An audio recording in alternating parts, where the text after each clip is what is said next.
I am Simone, 31 years old, and my husband's family always treated me like an invisible desk clerk. At a lavish family dinner, my brother-in-law, a Navy lieutenant, smirked across the table and told me I had never been on a real mission.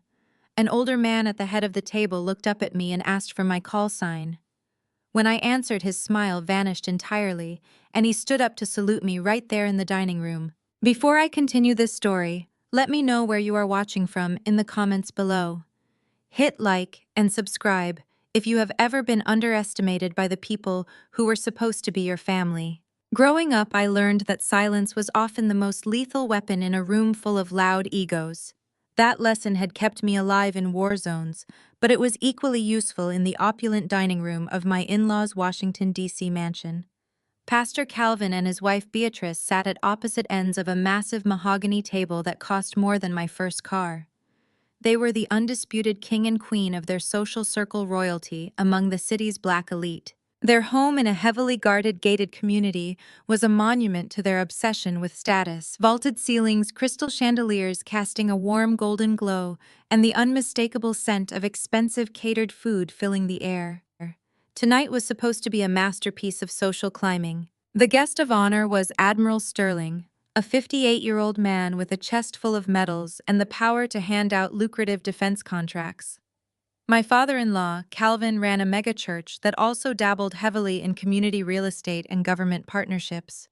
He wanted the Admiral's favor. Everyone at the table was performing their assigned role to make the family look like a flawless dynasty. My husband Derek sat beside me adjusting his expensive tie every 5 minutes. I was a vice president at a hedge fund, a title his mother loved to repeat to anyone who would listen. But underneath the expensive suit, Derek was just a mama's boy, desperate for approval and terrified of conflict. Across the table sat Terrence, the eldest brother, a corporate lawyer who wore his arrogance like cologne. Beside him was his wife Chloe.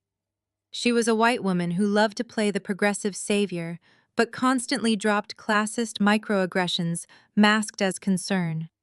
She spent Terrence's money faster than he could print it, hiding behind a facade of charity galas and designer dresses. And then there was Bradley. Bradley was 35, a Navy lieutenant, and the undisputed golden boy of the family. He wore his uniform to dinner, a clear attempt to kiss up to Admiral Sterling. Bradley was loud, arrogant, and believed the universe owed him a daily round of applause just for waking up. And then there was me. To them, I was just Simone. The disappointment. The girl Derek married who did not come from money, who did not pledge Alpha Kappa Alpha at Howard University, and who supposedly pushed papers around a dusty desk for the Navy. They thought I was a low-level logistics clerk. They thought my quiet demeanor was submissiveness. They had absolutely no idea that I was a lieutenant commander outranking their precious Bradley, or that I was a senior intelligence operative for the Joint Special Operations Command. My real job involved things that would give Pastor Calvin a heart attack. The dinner service began with a prayer from Calvin, his deep, booming voice resonating off the freshly painted walls. He thanked the Lord for their wealth, their influence, and the presence of the esteemed Admiral Sterling. As soon as the amen was uttered, the clinking of heavy silver forks against fine china began. The catering staff moved silently around us, pouring vintage red wine and serving plates of filet mignon and roasted asparagus. Beatrice wasted no time. She leaned forward, her diamond earrings catching the light, and directed her brightest, most artificial smile toward the Admiral. "Admiral Sterling, we are just so blessed to have you in our home tonight." Beatrice began, her voice dripping with practiced charm. "We surround ourselves with excellence, as you can see. Excellence is the standard in this house." She gestured grandly toward Terrence. "Our eldest Terrence is a senior partner at his law firm. He handles mergers and acquisitions for some of the biggest names in the district, and his lovely wife Chloe does so much for the community. She sits on the board of 3 different charities." Chloe offered a modest, tight-lipped smile, reaching over to pat Terrence's hand.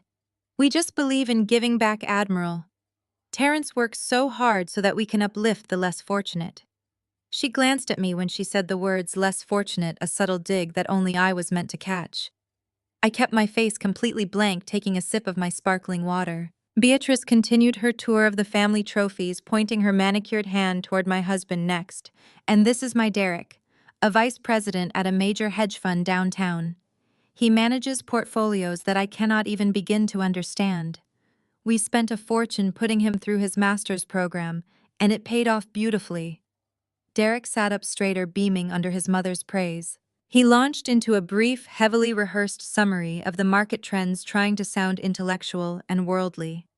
Admiral Sterling nodded politely, taking a bite of his steak, though I could tell his eyes were scanning the room, reading the dynamics. He was a military man trained to observe. Finally, Beatrice's gaze landed on me.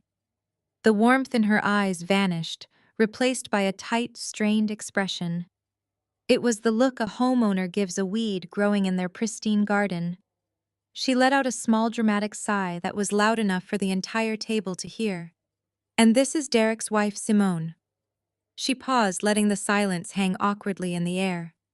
I continued cutting my steak, the knife gliding smoothly through the meat. I did not look up. I knew exactly what was coming. Simone does administrative work for the Navy, Beatrice said, waving her hand as if swatting away a fly. Filing logistics, paperwork, that sort of thing. We always hoped Derek would marry an AKA from Howard University, like Chloe's friends. You know, someone with the right pedigree. But he chose love over background. We try to be welcoming, of course. Derek shifted uncomfortably beside me. Instead of defending his wife, he offered a nervous chuckle and looked at his plate. He never contradicted his mother. It was easier for him to let me take the insults than to risk losing his place in her good graces. Chloe leaned across the table, her eyes wide with fake sympathy. It is honest work, Beatrice, Chloe said, though her tone suggested I was scrubbing toilets. Someone has to do the paperwork so the real heroes can be out on the front lines. Right, Simone. I placed my fork down slowly. The crystal chandelier above us sparkled, illuminating the arrogant faces of the people who believed they were untouchable. I looked directly at Beatrice, then at Chloe. My expression was perfectly calm, my heart rate steady. In my line of work, you learn to let the enemy expose their weaknesses before you strike. I did not need to raise my voice. I did not need to defend myself. I just smiled, a small, polite smile that gave them absolutely nothing. It pays the bills, I replied smoothly. The waiters moved in silent coordination, removing the empty soup bowls and replacing them with the main course. The aroma of rosemary roasted lamb and truffle potatoes wafted through the dining room, but it did nothing to thaw the freezing undercurrent of the evening. I remained perfectly still, letting the rhythm of the dinner wash over me. In my peripheral vision, I caught Chloe watching me. Her gaze was sharp and assessing, like a hawk circling a field mouse. She took a slow sip of her Cabernet Sauvignon, leaving a faint crescent of red lipstick on the rim of her crystal glass. She was calculating her next move, trying to find the perfect angle of attack that would elevate her status while diminishing mine. Chloe was a master of the backhanded compliment. She had spent years perfecting the art of weaponized pity. Marrying Terrence had given her access to a world of wealth and influence she desperately craved, and she protected her position in this family with ferocious insecurity. She knew she was an outsider by race, but she overcompensated by adopting every elitist toxic trait Beatrice and Calvin possessed. To Chloe, I was the ultimate target. I was a black woman who had not arrived with a trust fund or a prestigious lineage, making me the perfect stepping stone for her to climb higher in her in-laws' estimation. She delicately placed her wineglass back onto the table and leaned forward. The chandelier light caught the facets of her diamond necklace, drawing every eye in the room toward her. She reached up with a manicured hand and adjusted the necklace, resting her fingertips against her collarbone in a gesture designed to highlight her wealth. She tilted her head, her blonde hair falling perfectly over her shoulder, and offered me a smile that was entirely devoid of warmth. "Simone, honey, you are so quiet," she said. Her voice was syrupy sweet, dripping with artificial concern that immediately silenced the surrounding conversations. The entire table turned to look at me. Beatrice paused with her fork halfway to her mouth, her eyes gleaming with anticipation. Bradley smirked, leaning back in his chair, ready for the entertainment. Even Pastor Calvin stopped chewing. "It must be intimidating sitting with so many high achievers." Chloe continued, letting her gaze sweep across the table to encompass Terrence Bradley and the Admiral before settling back on me. "We are all just so driven." I can only imagine how overwhelming it feels for you to be surrounded by people making such massive waves in the world. But you know we consider you family now.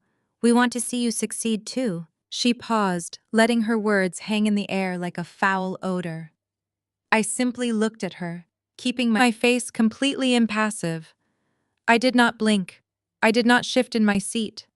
I let her sit in the silence, waiting for her to deliver the final blow. "If you ever need help polishing your resume to get out of the clerical department, Terrence has connections," she offered, her voice oozing with condescension. "I am sure he could make a few phone calls, find you a position as an executive assistant at a nice firm somewhere. Something with a little more upward mobility than filing papers for the Navy. You have such a pleasant phone voice, Simone. It is a shame to waste it in a supply closet." The disrespect was meticulously crafted. She had managed to insult my intelligence, my career, and my presence at the table, all while masquerading as a supportive sister-in-law. It was a textbook psychological maneuver designed to provoke an emotional response. She wanted me to get angry. She wanted me to raise my voice to defend my job, to show insecurity. If I reacted with anger, she could play the victim, claiming she was only trying to help, while Beatrice would undoubtedly scold me for being ungrateful and combative in front of the Admiral. I slowly turned my head away from Chloe and looked at Derek. This was it. This was the defining moment of our marriage. I did not expect him to be a hero, but I needed to know if there was even a shred of loyalty left in the man sitting beside me. I looked into his eyes, offering him the opportunity to be a husband, to intercept the disrespect and shield his wife. I gave him 3 seconds to speak up, to tell his sister-in-law that my career was fine, that I did not need her charity, that I was his partner, and demanded respect. Derek shifted uncomfortably under my gaze. He looked at Chloe, who was still smiling her venomous smile. He looked at his mother, who was watching him with a hard, expectant stare, demanding he fall in line. He looked at Bradley, who was actively laughing at me. Derek swallowed hard, his Adam's apple bobbing above his tight collar. The pressure of his family's expectations crushed whatever fragile spine he possessed. He let out a nervous, high-pitched laugh that sounded like dry leaves scraping against concrete. It was the sound of a coward capitulating to the room. "Chloe is right, babe," Derek said, his voice lacking any real conviction. He reached over and awkwardly patted my hand, which rested on the table. "You should take her up on it. Administrative logistics is not exactly a career. You have been stuck in that same department for years now. Terrence knows everyone in the corporate sector. A polished resume could really open some doors for you, maybe get you a job that fits better with the family image." The air in my lungs turned to ice. It was a clean, precise severing of our marital bond. In that single breath, Derek had not only validated Chloe's insult, but he had amplified it. He had essentially apologized to his family for my existence. He had chosen his mother's approval and his sister-in-law's condescension over his wife's dignity. I stared at the hand he had just patted. It felt alien to me now. The man sitting next to me was no longer my husband. He was just another target in the room. He was collateral damage in a mission he did not even realize he was part of. The silence that followed his words was heavy with triumph for the rest of the table. Beatrice beamed, a triumphant smirk playing on her lips. She had successfully trained her son to prioritize her elite standards over his own marital vows. Bradley chuckled openly, shaking his head and taking another bite of his lamb. Terrence offered his brother an approving nod, validating Derek's submission to the family hierarchy. And Chloe, she looked positively radiant. She leaned back in her chair, satisfied that she had successfully asserted her dominance. She had proven that she was the superior woman at the table, the one with the wealthy husband, the diamond necklace, and the power to make the black daughter-in-law look small. She took another sip of her wine, her eyes sparkling with malicious victory. I sat perfectly still, absorbing the collective betrayal. My training took over, suppressing any emotional reaction and replacing it with pure tactical analysis. In the intelligence community, we are taught to evaluate an adversary based on their arrogance. Arrogance is a vulnerability. It blinds people to the threat sitting right in front of them. This family was so blinded by their wealth, their status, and their desperate need to perform for Admiral Sterling that they could not see the danger radiating from my side of the table. They thought they had broken me. They thought my silence was the silence of a defeated woman retreating into her shell. They were wrong. I slowly reached for the crisp white linen napkin resting on my lap. I brought it up to my face and deliberately gently wiped the corners of my mouth. The movement was slow, controlled, and entirely at odds with the humiliation I was supposed to be feeling. I let the fabric brush against my skin, feeling the cool texture of the expensive linen. As I lowered the napkin, my eyes locked directly onto Chloe's. I did not look away. I did not blink. I stared into her pale eyes with a cold, unyielding intensity that immediately wiped the smug satisfaction from her face. I let my gaze strip away her expensive dress, her diamond necklace, her carefully cultivated aura of superiority. I looked at her the way a sniper looks at a target through a scope. A dangerous smirk began to form on my lips. It was not a polite smile. It was not a nervous grimace. It was a promise of absolute destruction. It was the smirk of a predator that had finally been given permission to hunt. The first layer of my mask was peeling off. For 3 years, I had played the part of the quiet, unremarkable wife. I had endured the passive-aggressive remarks, the exclusion from family photos, the constant suggestions that I was not good enough for their precious son. I had swallowed my pride for the sake of the mission, enduring their toxic elitism, because it gave me unrestricted access to the financial records Pastor Calvin kept locked in his home office. But right now, in this exact moment, the rules of engagement had changed. They had drawn the first blood. They had fired the first shot across the table, believing I was unarmed. My smirk deepened. I watched Chloe shift uncomfortably in her chair, her hand flying up to touch her necklace again, this time out of pure nervous instinct. The temperature in the room seemed to drop several degrees. The victory they thought they had secured just seconds ago dissolved into a sudden, unsettling tension. They did not know why, but suddenly the quiet administrative clerk felt incredibly dangerous. The game was no longer being played on their terms. The sudden chill that had settled over my side of the table did not go unnoticed, but before Chloe could formulate a response or retreat from the trap she had walked into, Bradley decided he had endured enough silence. He craved the spotlight like a starving man craves a meal, and he could not stand the fact that the subtle, silent war between Chloe and me was pulling the energy away from his crisp white uniform. Bradley cleared his throat with a loud, booming sound that echoed off the vaulted ceiling of the dining room. He shifted in his seat, puffing out his chest so that his metals caught the light from the crystal chandelier above us. He turned his body entirely away from his family and focused his hungry, ambitious gaze directly on Admiral Sterling. "Admiral, you know how it is out there in the Pacific." Bradley began, his voice projecting as if he were addressing a crowded auditorium rather than a dinner table. "The geopolitical landscape is shifting every single day. The politicians back here in Washington like to talk, but out on the water, it requires real leadership to keep our assets secure. Just last month, I found myself in the middle of a highly sensitive situation. A classified tactical insertion off the coast of a hostile territory." Beatrice immediately stopped eating, her eyes wide with manufactured awe. She leaned forward, resting her chin on her clasped hands, gazing at her eldest son, as if he were a conquering hero returning from a triumphant crusade. Pastor Calvin nodded solemnly, taking a slow sip of his red wine, projecting the image of a proud, patriotic father. Derek and Terence fell silent, looking at their brother with pathetic admiration. Chloe looked immensely relieved that my predatory stare was no longer fixed on her, and she quickly rearranged her features into an expression of rapt attention. I kept my eyes on my plate, methodically cutting a small piece of asparagus. In my world, classified operations were not used as dinner party entertainment to impress a superior officer. The fact that Bradley was openly discussing a supposedly restricted mission in a room full of civilians was my first clue that the entire story was a complete fabrication. "We were running a dark operation."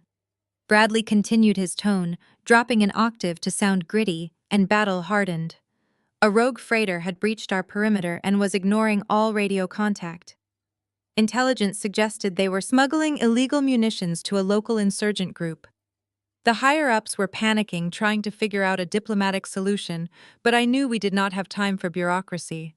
I took the initiative. I ordered my men to initiate a DEFCON 2 response protocol right there on the deck of our destroyer." I paused with my fork halfway to my mouth.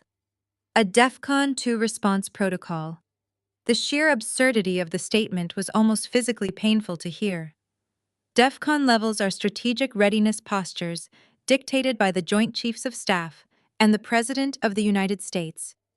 They indicate the threat of nuclear war. A single lieutenant on a destroyer does not initiate a DEFCON 2 protocol because a rogue cargo ship ignores a radio call. It was like saying you decided to launch a nuclear missile because someone cut you off in traffic. But Bradley was just getting started. He leaned closer to the Admiral, warming up to his own fictional heroics. I knew we had to conduct a visit board search and seizure before they crossed into international waters. The seas were rough, Admiral, easily 10-foot swells. I authorized my squad to go weapons-free. We loaded into the rigid-hull inflatable boats and approached the hostile vessel under the cover of a radar jamming screen generated by our onboard submarine. Another blatant impossibility. A destroyer does not have an onboard submarine, and surface vessels do not generate localized radar jamming screens to cover a simple boarding party. Bradley was throwing together terms he had heard in action movies or read in poorly written thriller novels. He was mashing together the capabilities of different naval assets, hoping the sheer volume of jargon would overwhelm the listeners and paint him as a tactical genius. We breached the hull using standard-issue C4 thermal charges, Bradley boasted, taking a triumphant gulp of his wine. The hostiles were heavily armed, but my squad moved with perfect kinetic synergy. I led the flanking maneuver, personally securing the bridge and neutralizing the threat before they could even sound the alarm. We seized the munitions, locked down the vessel under FPCON Delta protocols, and sailed it back to port.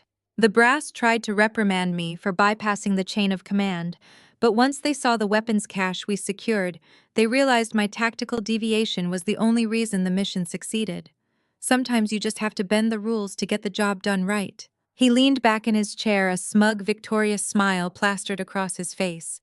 He waited for the applause. His family delivered exactly what he expected. Beatrice let out a dramatic gasp, pressing her hand to her chest. "Oh, Bradley, that is incredibly dangerous.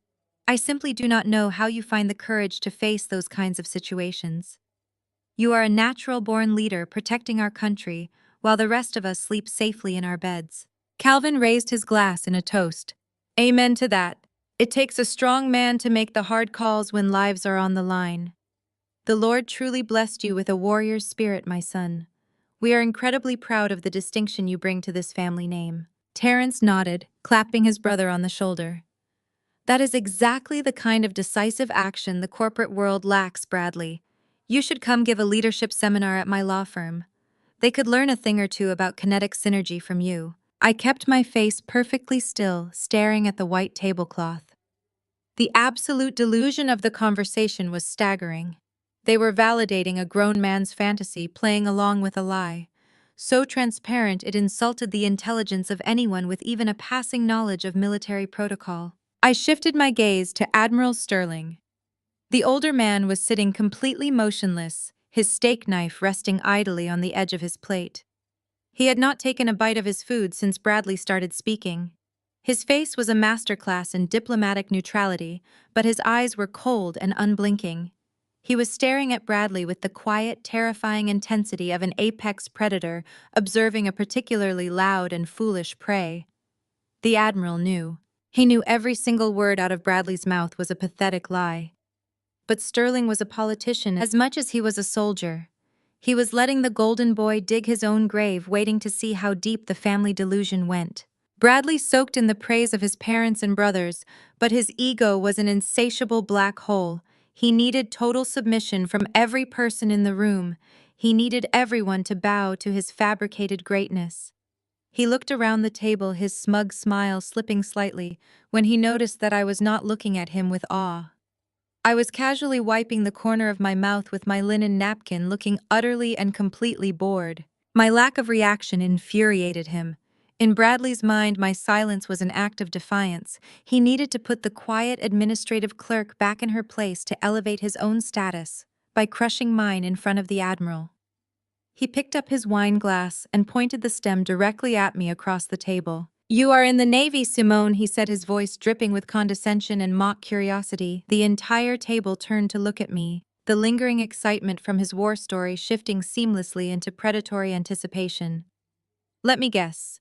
You probably hear stories like this all the time while you are filing paperwork at the Pentagon.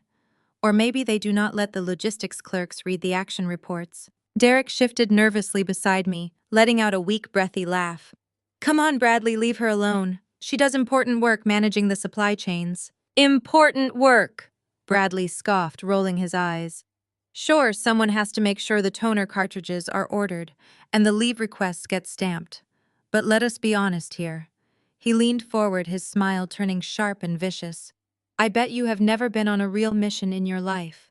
You put on the uniform, but you have never actually seen the fight. You are just keeping a desk warm. The silence that followed his insult lasted only a fraction of a second before the entire table erupted in laughter. It was not polite laughter.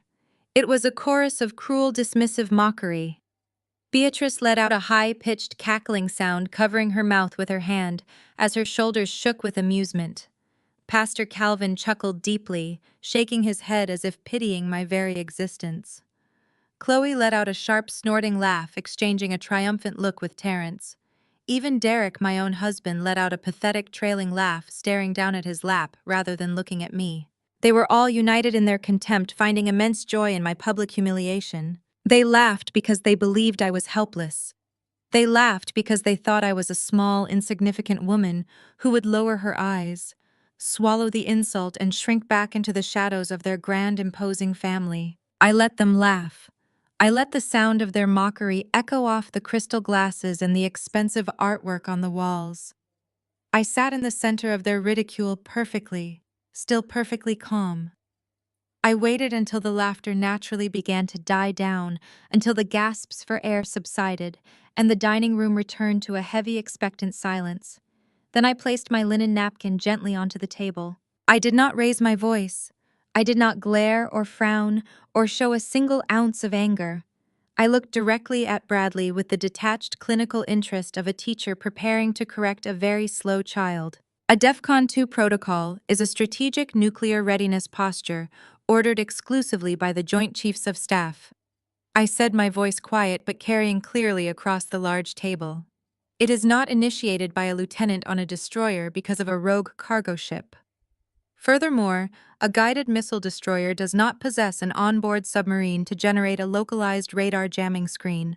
That is physically and technologically impossible. The lingering smiles on the faces of my in-laws instantly froze. The room went dead silent. If you were conducting a maritime interdiction operation, I continued, my tone steady and conversational. You would not authorize a weapons-free condition for a standard visit board search and seizure. You would be operating under strict rules of engagement, likely a weapons-tight posture unless fired upon. And you certainly would not breach a fiberglass hull with C4 thermal charges, because the exothermic reaction would instantly ignite the structural resin, compromising the vessel and destroying the very munitions you claimed you were trying to secure. Bradley's mouth fell slightly open. The color began to drain from his face, leaving his skin a sickly, grayish hue. He stared at me, his eyes darting frantically as he tried to process the tactical breakdown of his lie. And finally I said, leaning back in my chair and folding my hands in my lap, FP-Con Delta is a force protection condition used to secure military installations against an imminent terrorist attack. It has absolutely nothing to do with securing a captured vessel at sea. If you are going to invent a combat scenario to entertain your family at dinner, you should at least read the basic operational field manuals before you speak. The silence in the dining room was absolute and terrifying. The air felt heavy, suffocatingly thick. Beatrice was staring at me with her mouth agape, her hand frozen near her wineglass. Pastor Calvin looked as though he had been physically struck. Derek was holding his breath, his eyes wide with a mixture of shock and sheer panic. Chloe looked completely lost, unable to comprehend the vocabulary I had just used. Bradley opened his mouth to speak, to scream, to defend himself, but no sound came out. He was completely paralyzed, trapped in the inescapable spotlight of his own exposed lie. I slowly shifted my gaze away from my humiliated brother-in-law and looked to the head of the table. Admiral Sterling had stopped chewing entirely. He was staring at me, The polite diplomatic neutrality he had worn all evening was completely gone. His posture was rigid, his shoulders squared, his hands resting flat on the table. His eyes were wide, sharp, and piercing, scanning my face, tracing the line of my jaw, the steadiness of my gaze, and the absolute military precision of my posture. I was not looking at an administrative clerk anymore. He was looking at a ghost. He was looking at a phantom that had just materialized in the middle of a civilian dinner party. He recognized the tone. He recognized the tactical fluency. He recognized the cold, calculating detachment of a Tier 1 operative. The tension in the room snapped tight like a wire pulled to the breaking point. No one breathed. No one moved. The golden boy had been slaughtered, and the quiet, unassuming wife had just executed the kill without raising her voice. The first layer of the illusion had burned away entirely, leaving only the stark, terrifying truth hovering in the air between us. The silence in the dining room stretched into an agonizing eternity. Bradley's face had gone from a sickly grayish hue to a mottled, furious red. He opened his mouth, but the arrogant swagger that usually coated his words had evaporated into the heavy, suffocating air. The golden boy had been stripped naked in front of his commanding officer, his fabricated valor dismantled piece by the woman he had just tried to humiliate. I watched his chest heave under his pristine uniform. He looked at his mother begging for a lifeline, but Beatrice was frozen. Her perfectly curated dinner party was slipping entirely out of her control, and she possessed no script for a daughter-in-law who fought back with such lethal, calculated precision. Chloe, however, was not paralyzed. She was a woman who survived entirely on social hierarchy, and she could sense the power dynamic rapidly shifting away from her side of the table. To Chloe, I was the absolute bottom rung of the ladder. I was the person she stepped on to make herself feel taller, more important, more integrated into the affluent black elite she had married into. Seeing me assert absolute dominance over a commissioned officer, over a man in this family she so desperately tried to please, triggered a visceral, terrifying panic inside her. She could not allow me to hold the high ground. She leaned forward, the chandelier light flashing violently against her diamond necklace, her eyes narrowing into slits of pure venom. She plastered a condescending, patronizing smile on her face, the exact kind of smile she reserved for the charity cases she claimed to uplift. "Simone, please," Chloe said, her voice dripping with artificial sweetness, masking a sharp reprimand. "Do not be bitter just because Bradley is a decorated officer and you are not. It is incredibly disrespectful to sit here at this table and try to tear down a man who actually serves his country just because you are jealous of his achievements. We all know you read a few manuals in your little cubicle, but memorizing vocabulary words does not make you a soldier. You are embarrassing Derek, and frankly, you are embarrassing yourself." Chloe took a slow, deliberate sip of her wine, emboldened by the sound of her own voice echoing in the quiet room. She looked at me with a mixture of pity and disgust, tilting her chin upward. "You really need to know your place in this family, Simone. You are a guest at this table. You should act like one." I did not react immediately. I let her words hang in the air, allowing the sheer audacity of her statement to settle over the room like a toxic cloud. Know my place. It was a phrase loaded with centuries of historical weight, delivered by a white woman, sitting at a table paid for by a black megachurch directed at a black woman she deemed inferior. The disrespect was so profound, so layered with elitist entitlement, that it almost warranted admiration for its sheer brazenness. I slowly shifted my eyes to look at Derek, wondering if this blatant, undeniable disrespect from his sister-in-law would finally snap him out of his pathetic cowardice. I gave him the silence he needed to intervene to defend his wife's honor. But Derek just stared at his plate, his silence a loud, ringing endorsement of Chloe's attack. He was perfectly willing to let his sister-in-law put me in my place, so long as it kept the heat off him and restored the fragile peace of his mother's dining room. I shifted my gaze back to Chloe. I had spent 3 years infiltrating this family, gathering intelligence on their sprawling network of financial misdeeds for the Department of Defense. In doing so, I had uncovered every dirty, pathetic secret they hid behind their designer clothes, luxury cars, and country club memberships. Chloe's secrets were particularly pathetic. She parroted around Washington, acting like a grand philanthropist, organizing galas and judging those with less. But she was nothing more than a compulsive spender, drowning in a sea of hidden, desperate liabilities. She thought she was untouchable because Terrence made a high six-figure salary at his corporate law firm, but Terrence had absolutely no idea how fast his wife was burning through his money behind his back. I tilted my head, resting my hands comfortably in my lap. I kept my breathing slow, my heart rate steady. My place. I asked, my voice calm, smooth, and chillingly polite. Where exactly is my place, Chloe? Is it next to the pawn shop in Georgetown? You know the one. On M Street, nestled right between that artisanal coffee shop and the vintage bookstore. The one you visited last Tuesday at exactly 2:15 in the afternoon. The patronizing smile on Chloe's face instantly vanished, wiped away, as if struck by a physical blow. Her hand flew to her throat, her fingers clutching the diamond necklace as if she were suddenly struggling to draw breath into her lungs. I did not stop. I maintained absolute eye contact, my voice cutting through the silent room like a surgical scalpel. Is my place standing at that grimy counter, secretly handing over the title to Terrence's brand new Mercedes AMG to cover your $40,000 credit card debt? I asked, leaning forward just an inch, letting my words strike with devastating precision.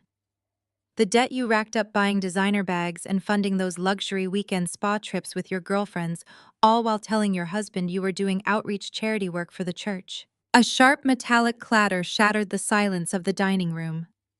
Terrence dropped his heavy silver fork directly onto his porcelain plate. The sound was deafening, echoing off the high walls.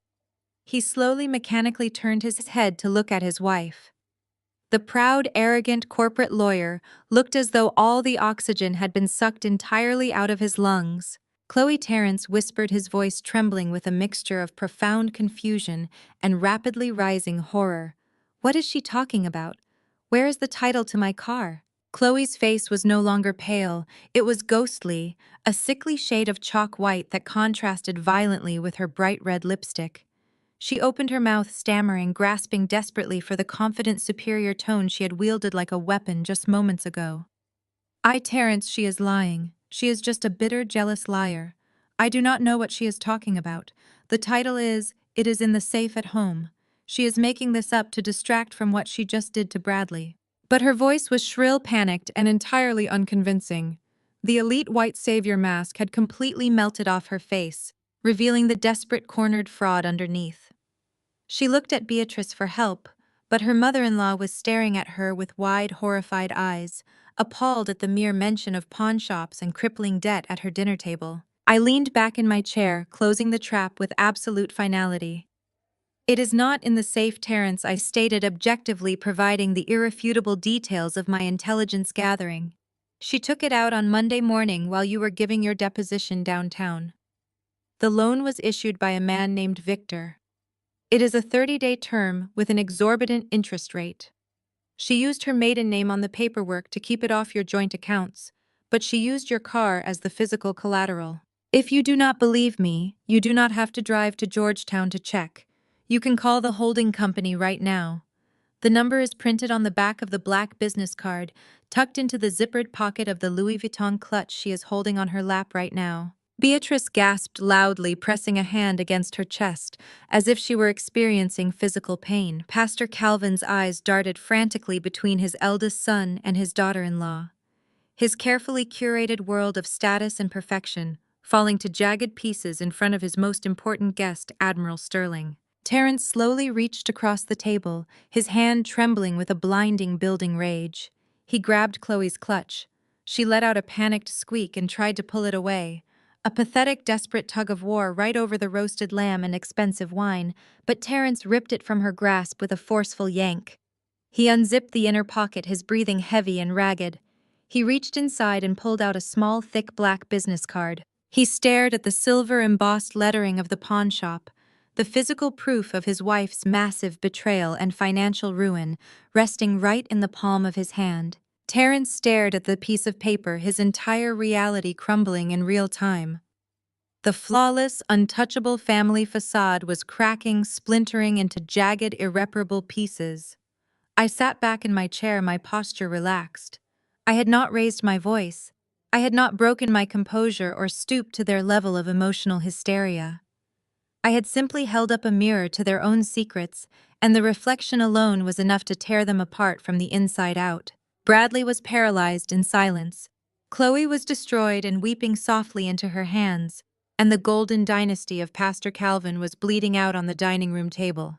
And the terrifying truth they had yet to realize was that I was only just getting started. The heavy silence in the dining room shattered when he suddenly slammed his fist onto the mahogany table, making the silverware jump and the wine glasses rattle.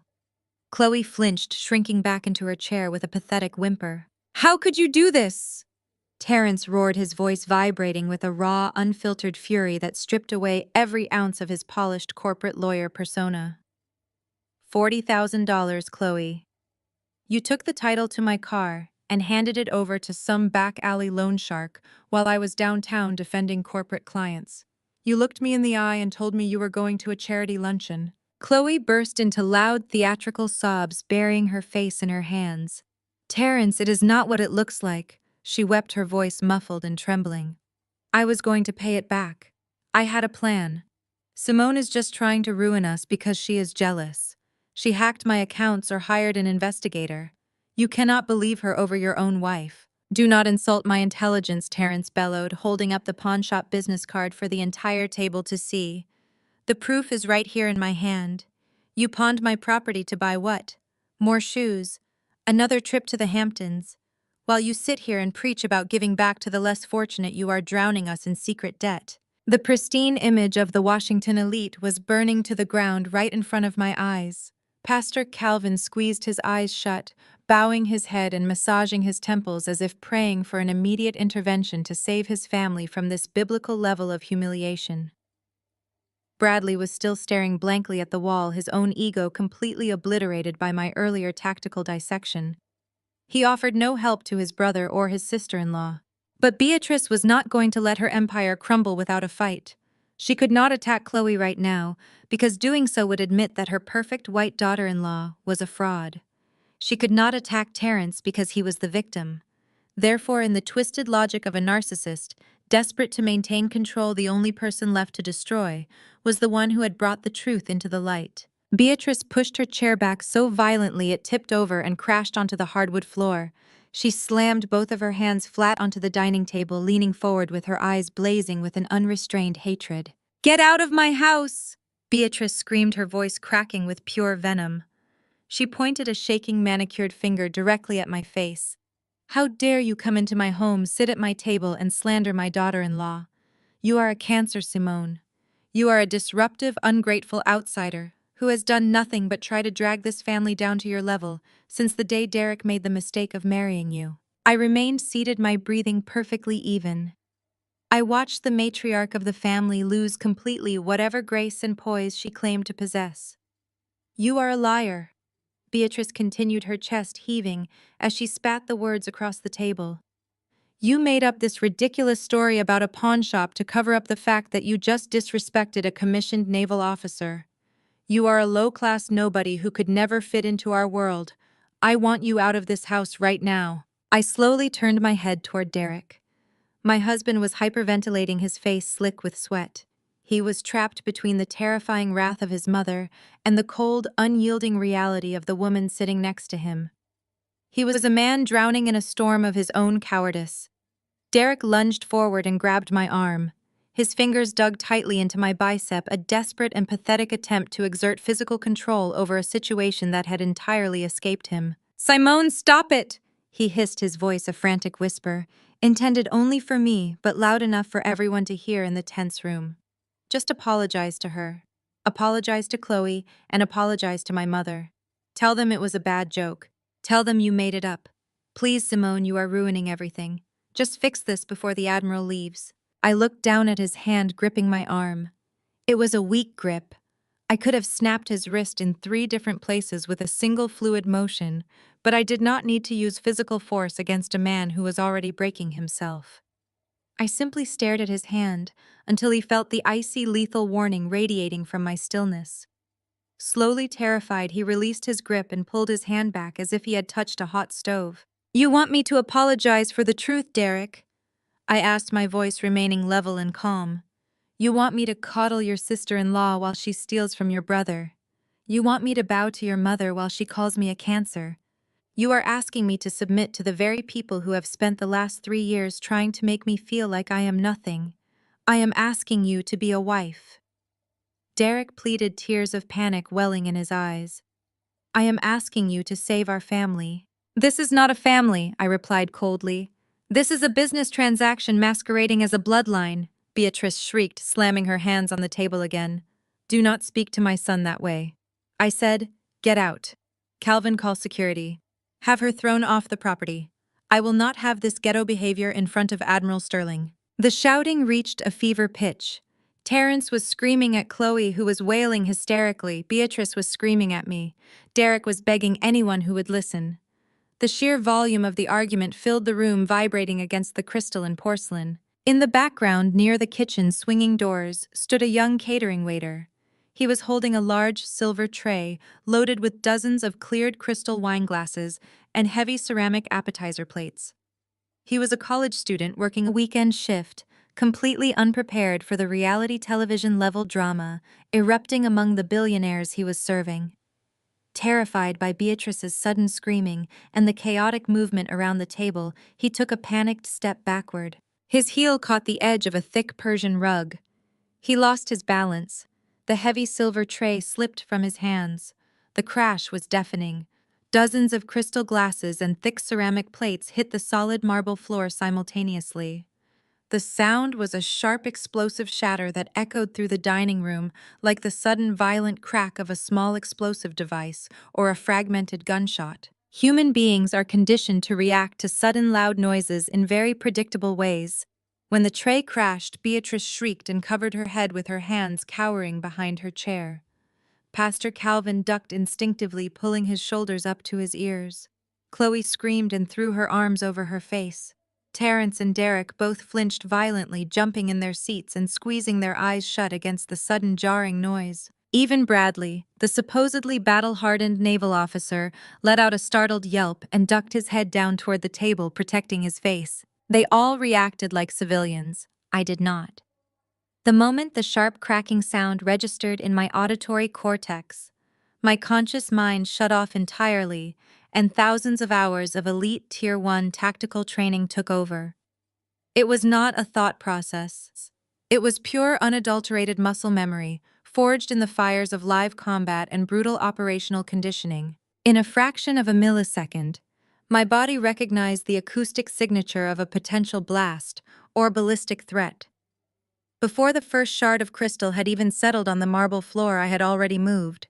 I dropped my center of gravity, instantly lowering my physical profile to minimize my silhouette as a target. My left arm swept up in a rigid protective guard, shielding my carotid artery jugular vein and the vulnerable soft tissue of my throat and face. My right hand dropped instinctively to my hip, hovering exactly where my sidearm would normally be holstered. Simultaneously, my eyes snapped wide open, rapidly sweeping the room in a precise tactical scan. I did not look at the broken glass. I looked past it. I evaluated the catering waiter, assessing his hands for weapons. Clean. I scanned the swinging kitchen doors for secondary threats. Clear. I mapped the primary and secondary exit routes, identifying the heavy mahogany table as the nearest source of ballistic cover. The entire sequence of movements took less than half a second. It was an instantaneous, lethal, and purely tactical response to an unknown threat stimulus. A moment later, my prefrontal cortex caught up with my autonomic nervous system. I processed the visual data of the terrified waiter, the shattered wine glasses, and the spilled water. It was not an ambush. It was just dropped catering equipment. I immediately relaxed my posture, lowering my arms and slowly sitting back up in my chair. I smoothed the front of my dress, taking a slow, controlled breath to regulate my adrenaline levels. The sudden spike of combat readiness faded, returning me to my calm, observant state. The rest of the family was just beginning to recover from their shock. Beatrice was clutching her chest, breathing heavily. Chloe was still whimpering. Derek was looking around, trying to understand what had just made that terrible noise. They were completely consumed by their own startled reactions, oblivious to the masterclass in tactical threat assessment I had just inadvertently demonstrated. But they were not the only ones in the room. At the head of the table, Admiral Sterling had not screamed. He had not ducked or covered his head. Like me, he possessed the conditioning of a career military man. He had simply turned his head to identify the source of the noise, confirming it was a dropped tray, before returning his attention to the table. But he was not looking at the waiter. He was not looking at Beatrice or Calvin or the weeping Chloe. Admiral Sterling was looking directly at me. He had seen it. He had seen the whole thing. He had watched the quiet administrative clerk drop into a perfect, flawlessly executed combat defensive posture in the blink of an eye. He had seen the way I shielded my vitals, the way my hand ghosted over an imaginary holster, the way my eyes conducted a clinical threat scan of the room while everyone else was cowering in fear. I knew exactly what he was looking at. You cannot teach that kind of reflex in a basic training boot camp. You cannot learn that from pushing papers at the Pentagon. That specific instantaneous transition from civilian rest to lethal readiness was the exclusive hallmark of elite special operations personnel. It was the physical signature of someone who had spent years operating in environments where a delayed reaction meant death. The dining room was a chaotic symphony of heavy breathing, murmurs of shock from the staff, and Beatrice continuing her shrill demands for me to be removed from the premises. The noise was overwhelming, a chaotic mess of wealthy people losing their minds over broken glass and broken secrets. Then Admiral Sterling moved. He did not say a word. He simply placed his hands flat on the table and pushed his chair back. The scrape of the wooden chair legs against the floor was not particularly loud, but the sheer commanding weight of his presence made the sound cut through the chaos like a knife. Admiral Sterling stood up to his full height. How was a man who commanded fleets, who briefed the President of the United States, who carried the weight of national security on his shoulders? When he stood, the atmosphere in the room shifted instantly. The authority radiating from him was palpable, heavy, and absolute. The screaming stopped. Beatrice froze, her mouth still open, her pointing finger slowly lowering. Pastor Calvin scrambled to stand up, straightening his jacket, looking terrified that the most powerful man in the room was displeased. Terence and Derek fell utterly silent. Even Chloe stopped crying, wiping her eyes and staring at the head of the table. The room fell into a dead, suffocating quiet out of pure, unadulterated respect and fear. The air was so still you could hear the faint ticking of the grandfather clock in the hallway. Admiral Sterling ignored Calvin. He ignored Beatrice. He ignored the golden boy Bradley, who was still sitting in his uniform, looking confused and small. The Admiral kept his piercing, seasoned eyes locked entirely on me. The polite dinner guest was gone. The military commander had arrived. He had seen the anomaly. He had recognized the predator hiding among the sheep, and now he was about to blow the lid off the entire operation. The grandfather clock in the hallway ticked loudly, each second sounding like a heavy hammer striking an anvil in the suffocating silence of the dining room. Admiral Sterling stood at the head of the mahogany table, a towering monument of military authority, completely dwarfing the opulent and fragile wealth that Pastor Calvin and Beatrice had spent decades building. The air grew so thick and heavy that it felt difficult to pull into my lungs, though I kept my breathing perfectly regulated. Beatrice was the first to attempt to break the terrifying stillness. She scrambled to salvage her ruined masterpiece of a dinner party, her voice trembling as she forced a sickly and apologetic smile onto her face.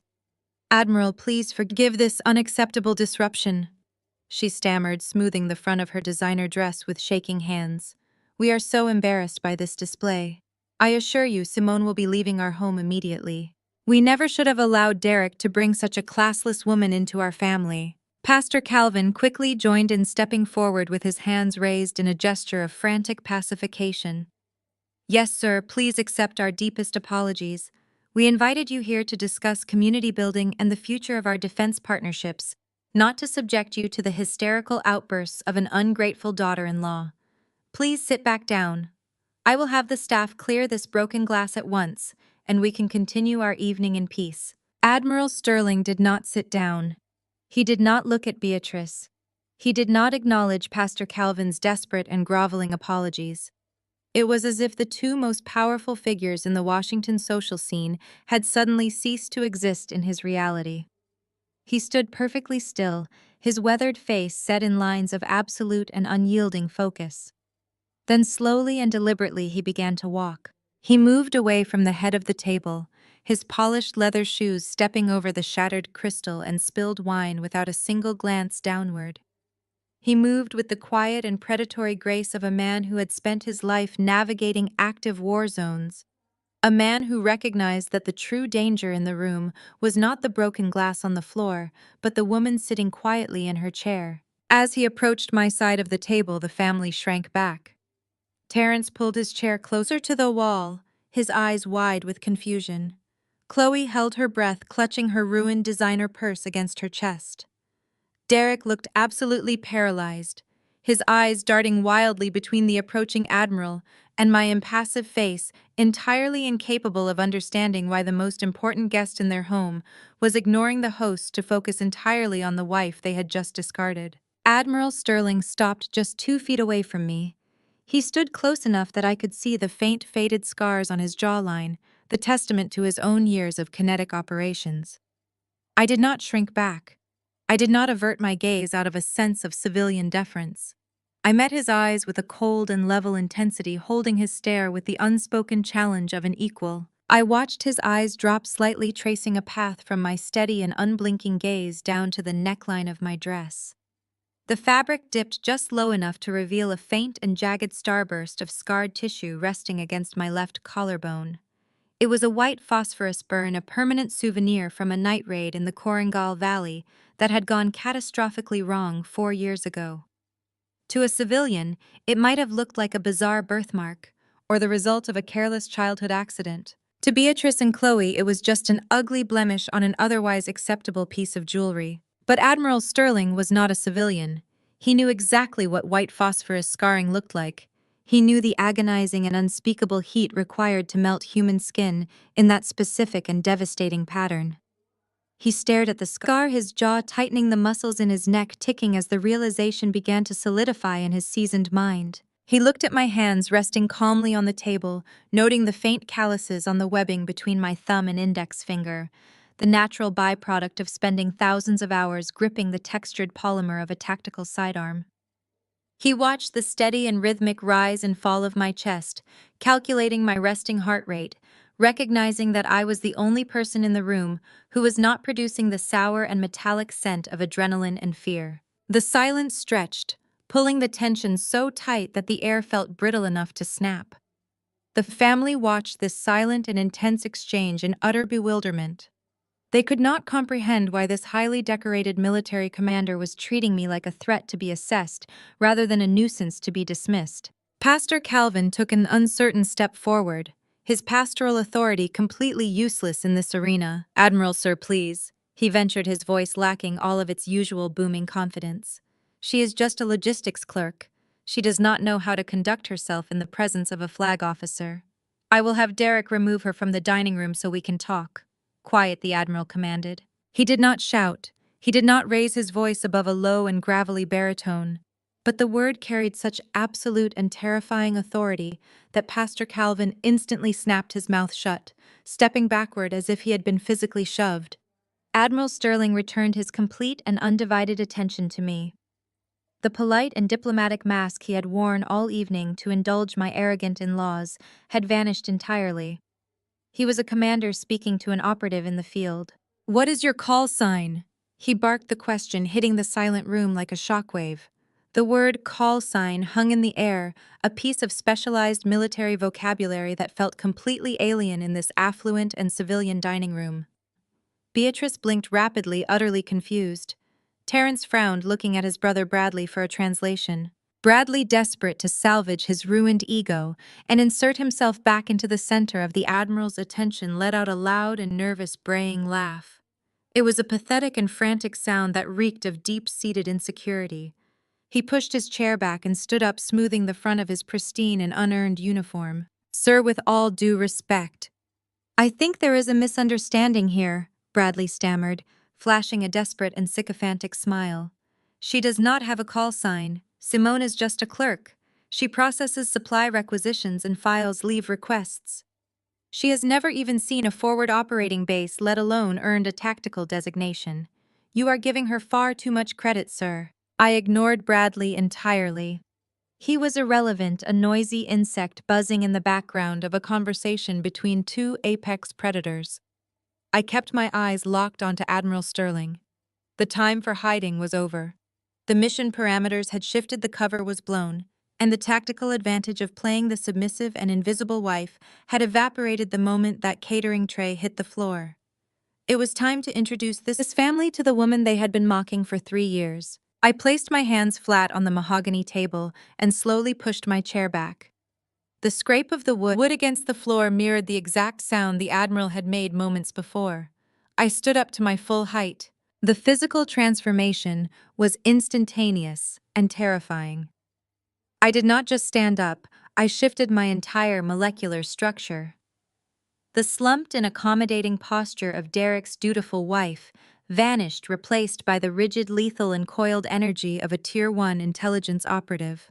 I squared my shoulders, lifting my chin, projecting an aura of absolute and uncompromising dominance that commanded the physical space around me. I stopped being Simone, the unpedigreed outsider who did not belong at their country club, and became the weapon the United States government deployed when diplomacy failed.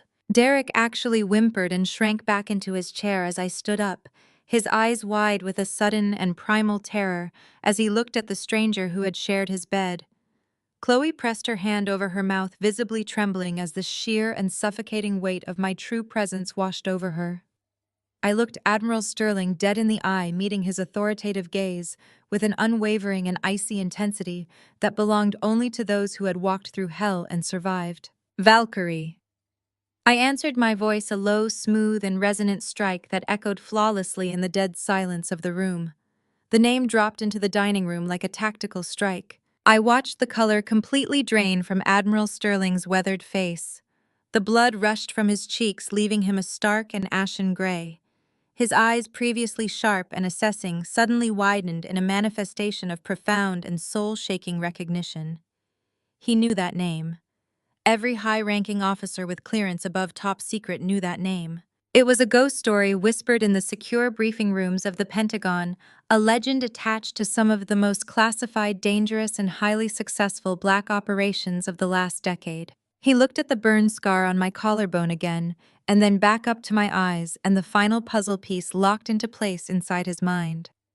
The realization of exactly who was standing in front of him, the magnitude of the operative his arrogant and foolish hosts had been mocking all evening, hit him with the force of a freight train. Admiral Sterling did not say a word. He did not ask for clarification, and he did not seek permission from the wealthy pastor who owned the house. He stepped back, bringing his polished shoes together. The sharp and decisive crack of his heels snapping together rang out like a gunshot in the silent dining room. He stood at absolute and rigid attention, his spine straight as a steel rod, his chest puffed out in a display of ultimate military reverence. Then right there in the middle of Beatrice's lavish dinner party, surrounded by the shattered crystal and the stunned gaping faces of my elite and untouchable in-laws, the Admiral raised his right hand. He brought his fingers up to the brim of an imaginary cover, executing a crisp, sharp, and flawless military salute. He held it there, his hand trembling slightly with raw emotion and profound respect, rendering the highest honor a commander could give, directed entirely at the woman this family had spent 3 years trying to destroy. He slowly lowered his hand, bringing his arm down to his side with crisp military precision. The tension in the dining room was so absolute it felt as though gravity itself had doubled. I maintained my stance, keeping my shoulders square and my chin elevated, accepting the salute with the quiet dignity it required. Admiral Sterling did not immediately speak. He simply stood there, absorbing the reality of the moment, allowing the truth to settle over the shattered remains of the dinner party. A single tear escaped the corner of his eye, catching the light of the crystal chandelier before tracing a slow path down his weathered cheek.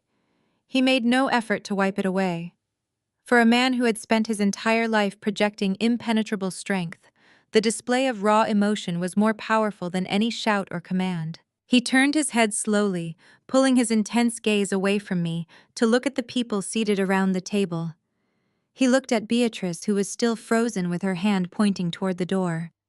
He looked at Pastor Calvin, whose pastoral confidence had entirely evaporated. He looked at Terence and Chloe shrinking into their expensive clothes. Finally, he looked at Bradley, the arrogant lieutenant who had initiated this spectacular collapse. A clerk, Admiral Sterling, said, his voice barely above a whisper, yet possessing a resonant power that filled every corner of the room. "You sit at this table draped in a uniform you have disgraced, and you have the absolute audacity to call this woman a clerk." The Admiral took a step forward, pressing his hands flat against the polished mahogany table. He leaned in, his eyes blazing with a fierce protective fury. "I want every single person in this room to listen to me very carefully," he continued, his tone dropping into a dangerous rhythmic cadence.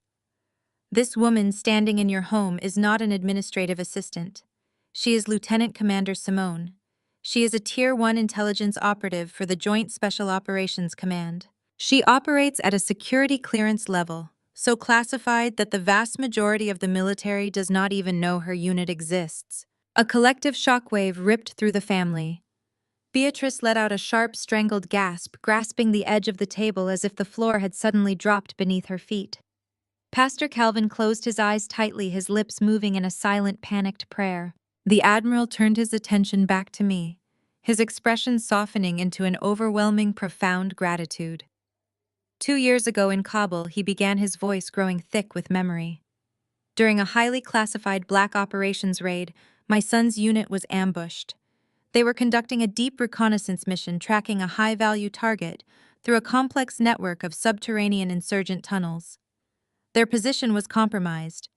The enemy triggered a series of massive structural explosives. The dining room was dead silent, save for the ragged, shallow breathing of my husband Derek, who was staring at me in total horror. "The tunnel system collapsed," the Admiral said, holding my gaze. "My son was trapped beneath the rubble. His squad was pinned down by heavy, relentless enemy fire, taking massive casualties.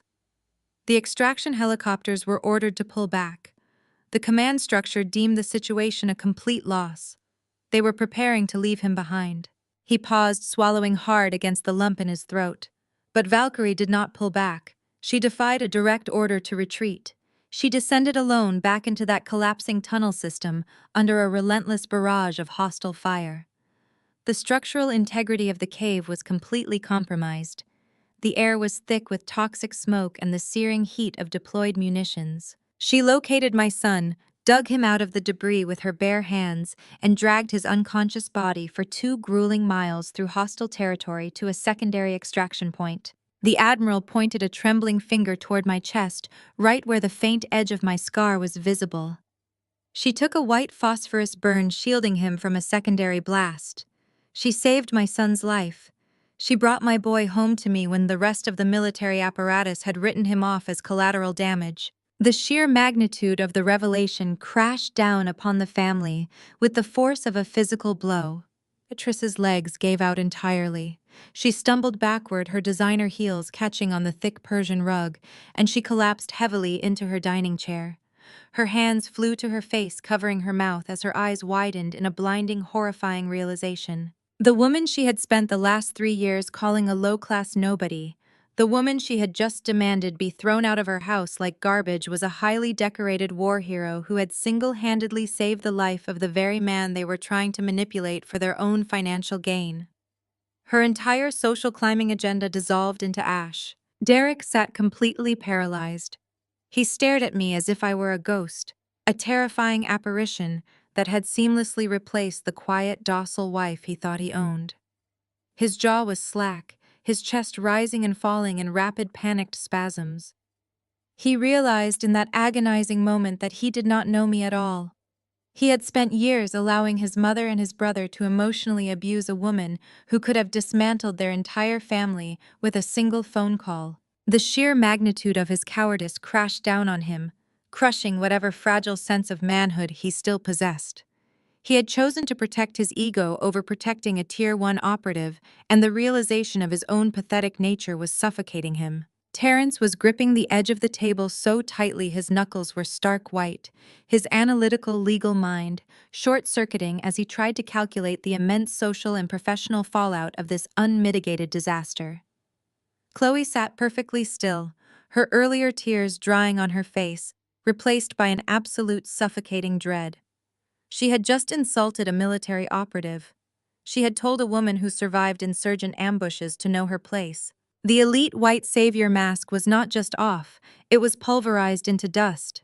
She realized that her petty attempts at establishing dominance were the equivalent of throwing pebbles at a tank. The profound silence in the room was a testament to their collective destruction. They were entirely stripped of their arrogance, their wealth, their fake piety, and their unearned superiority. They were just small, terrified people sitting in the shadow of a giant they had failed to recognize. But the human ego is a terrifying and resilient disease. Bradley, the golden boy, the arrogant lieutenant who had built his entire identity on being the supreme military authority in his family, could not process the paradigm shift. His brain actively rejected the reality standing right in front of him. To accept that I outranked him, to accept that I was a genuine war hero while he was a fraud, was to accept the total destruction of his own self-worth. His entire worldview demanded that I remain beneath him. Bradley pushed himself away from the table. His movements were jerky and uncoordinated, driven by a blind, desperate panic. He shook his head violently, his face twisting into an ugly mask of denial. He could not let this stand. He could not allow his family to look at me with the awe and respect they had always reserved exclusively for him. "Sir, no, with all due respect, sir, you must be mistaken." Bradley stammered, his voice pitching up into a reedy, desperate whine. He stepped out from behind his chair, waving his hands frantically in the air, as if he could physically brush the truth away. "That is impossible. You have the wrong person, Admiral. I know my own sister-in-law. She does not have the training. She does not have the clearance." He looked around the room, frantically seeking validation from his parents, from his brothers, from anyone who would help him maintain his fragile illusion of superiority. "Look at her," he continued, his voice growing louder, more frantic. "She is just Simone. She is a clerk. She sits at a desk. There is no way she is a lieutenant commander. There is no way she is a special operations operative. I am the military expert in this family. I am a commissioned officer in the United States Navy." Bradley took another step forward, his face slick with anxious sweat, his eyes wild and unfocused. He pointed a shaking finger at me, trying to reclaim the high ground that had crumbled beneath his feet. "She is lying to you, sir. She must have read an after-action report and memorized the details to make herself look important. I would know if someone in my own family outranked me. I am the highest-ranking officer in this house. This whole story is a mistake." I did not raise my voice to match his frantic pitch. I simply reached into the small evening clutch resting on my lap and pulled out a heavy matte black smartphone. It was not a standard commercial device. It was a fully encrypted, secure terminal issued by the Department of Defense. I unlocked the screen with a biometric scan, letting the harsh blue light illuminate my face in the dim dining room. "Highest-ranking officer in the family," I repeated, letting the words hang in the air like a death sentence. "You are a Lieutenant Bradley, pay grade 03. I am a Lieutenant Commander, pay grade 04. I outrank you in every conceivable military structure on this planet. But let us put rank aside for a moment, because your current status in the United States Navy is a far more interesting topic of conversation." Bradley lowered his hand. His frantic energy suddenly mutated into a cold, paralyzing dread. He knew what was on that phone. He had spent the last 3 months lying to his parents, lying to his brothers, lying to the entire Washington social scene about why he was suddenly spending so much time at home. I tapped the screen, accessing the centralized military justice database. I did not need to search for his file. I had memorized it weeks ago. I began to read aloud, my voice completely devoid of emotion, projecting the clinical, objective tone of a military tribunal judge. "Lieutenant Bradley Calvin, currently under active investigation by the Naval Criminal Investigative Service. Status suspended pending general court-martial." I looked up from the screen, meeting his terrified eyes. "You told your parents you were on an extended administrative leave. You told them the Navy was resting you before a major promotion to the Pentagon. That was a lie. You were stripped of your command and escorted off your vessel by military police." Beatrice let out a soft, whimpering sound, clutching the edge of the mahogany table. Pastor Calvin stared at his eldest son, his mouth opening and closing without producing any sound. I looked back down at the encrypted screen. Charge 1. I continued, my voice slicing through the heavy silence. Misappropriation of government funds. Embezzlement of naval logistics resources. You funneled over $80,000 of operational supply budgets into dummy accounts to pay off your personal gambling debts and fund your luxury lifestyle off base. You stole from the very sailors you were commissioned to lead. You compromised the operational readiness of your own unit so you could buy expensive watches and pretend to be a wealthy success story for your parents. Bradley was physically shaking now. His pristine white uniform seemed to swallow him whole. But I was not finished. I scrolled down the screen mercilessly, exposing the darkest and most pathetic corners of his fabricated existence. Charge 2, I said, letting my eyes lock onto his sweating face. Conduct unbecoming an officer and a gentleman. Specifically, the systemic sexual harassment and intimidation of 3 lower-ranking female subordinates under your direct command.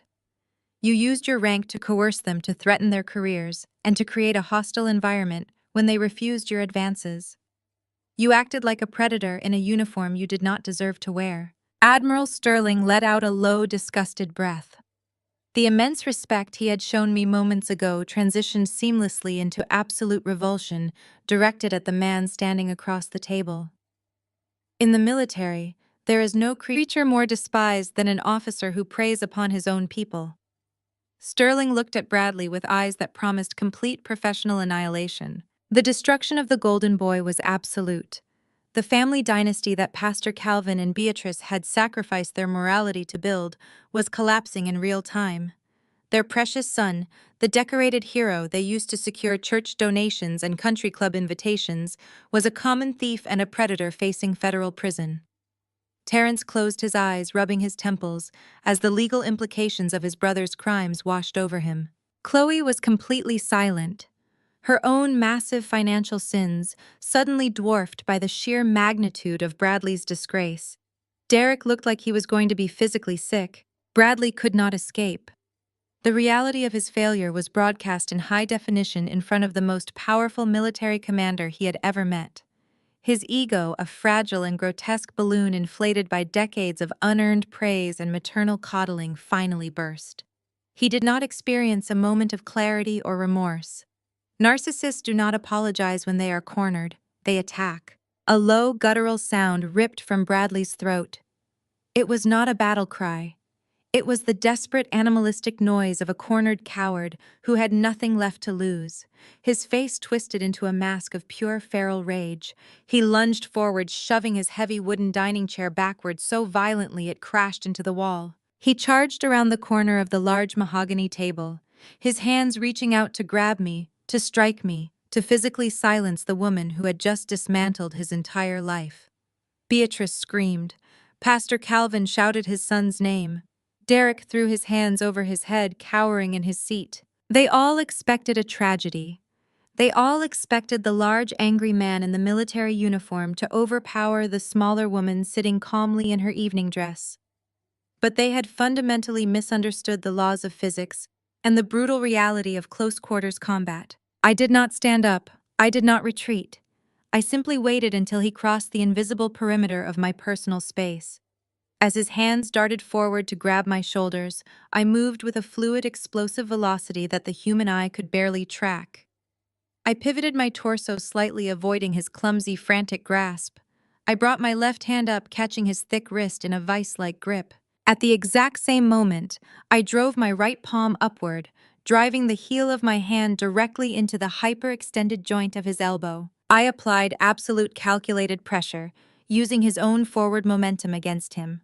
The mechanics of the joint lock were flawless. I pivoted entirely out of my chair, pulling his trapped arm downward while twisting his wrist outward, forcing his shoulder and elbow into a biologically impossible angle. Bradley let out a sharp, agonizing shriek as the tendons in his arms stretched to the absolute breaking point. I swept my right leg outward, hooking his ankle and sweeping his foundation completely out from under him. He crashed onto the hard marble floor with a bone-jarring thud, shaking the remaining crystal glasses on the table. Before the echoes of his fall could even register in the room, I had already transitioned into a dominant, controlling position. I dropped my knee directly onto his triceps, pinning his trapped arm securely against the cold floor. I twisted his wrist just a fraction of an inch further, applying a paralyzing wave of compliance pain that immediately froze his entire body. If he breathed too heavily, the joint would snap. He lay perfectly still, his face pressed against the spilled wine and shattered glass, sobbing in humiliated agony. The dining room was plunged into a breathless, horrifying silence. I knelt over the broken golden boy of the family, my evening dress completely unwrinkled, my breathing perfectly slow and even. I looked down at his terrified, weeping face, and then shifted my gaze to the stunned, paralyzed expressions of my in-laws, proving once and for all exactly what a real mission looked like. I held the joint lock for 3 agonizing seconds, letting the reality of his utter defeat burn into his arrogant mind. Bradley whimpered against the cold marble floor, his face entirely slick with sweat and spilled wine. The golden boy of the Washington elite was nothing more than a broken, trembling mess beneath my knee. I released the pressure on his wrist, slowly disengaging with the same deliberate fluid control I had used to take him down. I stood up, smoothing the non-existent wrinkles from my evening dress, and stepped back. Bradley did not attempt to rise. He simply curled into a pathetic fetal position, cradling his hyperextended arm and sobbing into the shattered crystal scattered across the heavy Persian rug. Chloe was weeping openly now, her mascara running down her pale face as the sheer terror of the situation fully registered in her mind. Her earlier condescension and elitist posturing had evaporated, leaving only the hollow, frightened shell of a woman who knew her financial sins were about to destroy her comfortable life. Beatrice sat completely catatonic in her dining chair, her mouth hanging open, unable to process the total destruction of her perfect family image. Terence stood frozen, staring blankly at his wife and his ruined brother, incapable of formulating a single legal argument to save them from this disaster. Pastor Calvin realized that the physical threat had passed, and the battle had now shifted entirely to the psychological and social arena. He was a man who had built a massive empire on his ability to manipulate crowds, to use the deep melodic cadence of his voice and the unyielding authority of his pulpit to force compliance from thousands of followers. He had spent decades perfecting the art of turning his own personal interests into divine mandates. He stood up from his chair, buttoning his tailored suit jacket with trembling fingers, and took a slow, measured step toward me. He raised his hands, palms facing outward in a universal gesture of peaceful surrender, projecting the warm, charismatic aura that charmed his congregation every Sunday morning. He completely ignored his eldest son weeping on the floor and the silent, judging presence of Admiral Sterling, who remained standing at the head of the table. Calvin focused the full weight of his manipulative charisma directly onto me. "Simone, daughter," he began, his voice wrapping around the words like a heavy velvet blanket designed to smother my righteous anger. "Please let us all just take a deep breath and lower the temperature in this room. Violence and exposure are not the answer here. We are a family of faith, and families must navigate their trials with grace and forgiveness." I did not respond. I simply watched him perform, noting the exact psychological tactics he was deploying. He was attempting to reestablish his authority as the patriarch, framing my exposure of their crimes as a lack of grace, rather than an act of justice. "You must understand the fragile position we occupy in this world," Calvin continued, taking another cautious step forward, his eyes pleading with a manufactured sorrow. "We are a prominent Black family, in a city that is always waiting for us to stumble. We have spent generations fighting to build this legacy, to accumulate this wealth, and to establish a platform where we can uplift our people. You know the systemic forces stacked against us. The world outside these walls wants nothing more than to see successful Black men like Bradley and Terrence and Derek torn down and thrown into cages." He lowered his voice, injecting it with a sorrowful, dramatic quiver. "If this gets out, if you unleash this information to the military tribunals or the press, our church, our legacy, our entire foundation will be destroyed. The charities we fund will collapse.